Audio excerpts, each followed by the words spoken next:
Jalala nabojiteta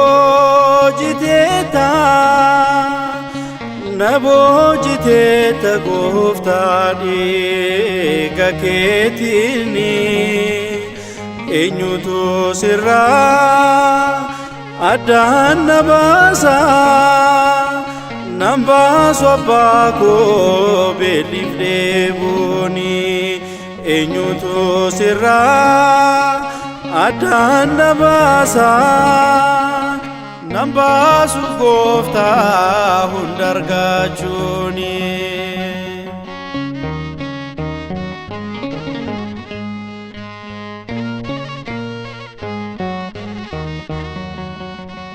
he famila koti michu amanama jahalala nawamte ana sajubama he pena kesa ko situ fure mijata tasiste isanjire jalala nabojiteta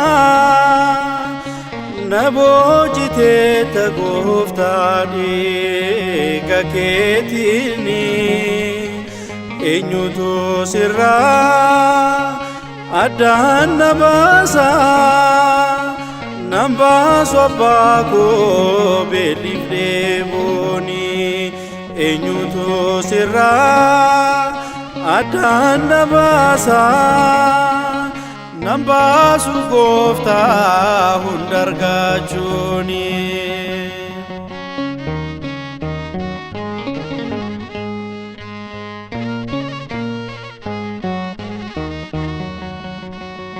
Hinidan galae digni ke abbako fahayinaf nataye diketi chubuko gofta manama ati jirbakoti si farfaden kufu ani barakoti jalala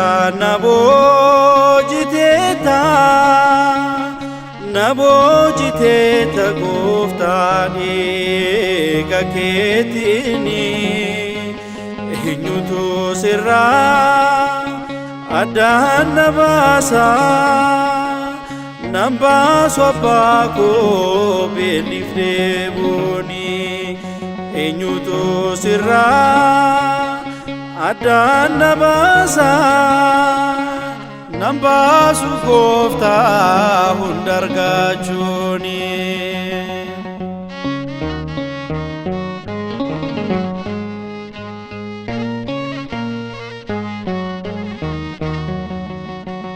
gahateti kerati abbako nabate oto nannu fini nanna kunosite jalala ke yasu kana jedenimu sihin buji amera odo birandemu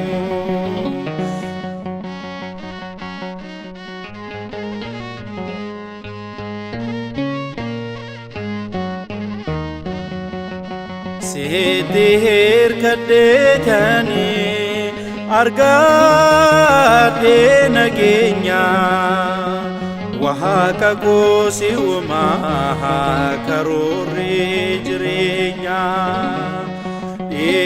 bariusi ango chakenima bohesi wa madaha gargalaf ganama jaalala na boojiteeta gooftaa dhiiga keetiini eenyutu sirraa addaan na baasa nan baasu gooftaa hunda dhaabuuni eenyutu sirraa addaan na baasa nan baasu gooftaa hunda argachuuni.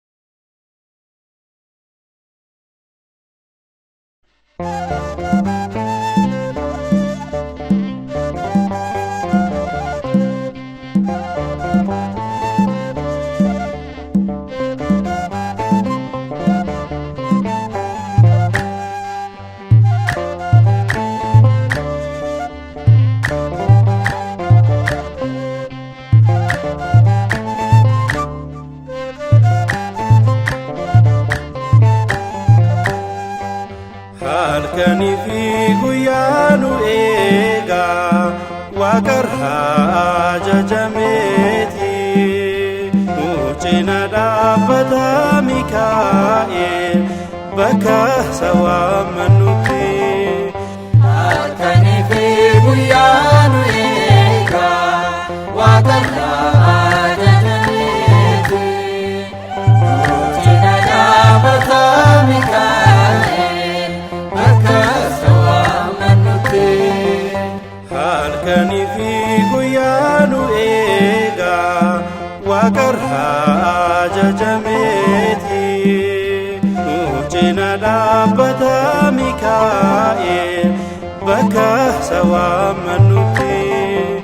Halkanii fi guyyaa nu eega waaqarraa ajajameeti nu cina dhaabbata Mikaa'el bakka isa waammannutti. Ulfinni Waaqayyoo isarra jira duumessaaf ifaaniin nu gargaareera koonga hin shakkinu akka warra beera gargaaraa ta'uusaa ijaan agarreerra. Halkanii fi guyyaa nu eega waaqarraa ajajameeti nu cina dhaabbata Mikaa'el bakka isa waammannutti.